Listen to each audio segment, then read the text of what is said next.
Yang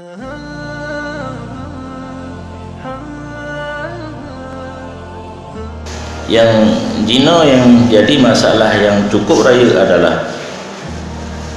mal farqu bainal jinni wal kasyaf.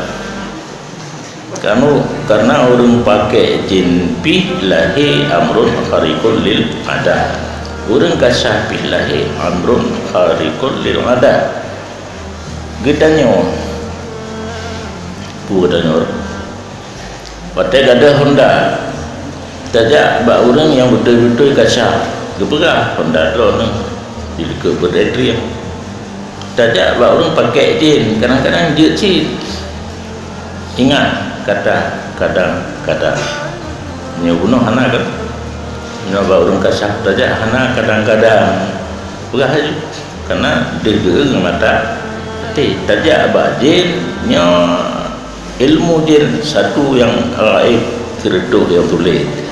maka anak mungkin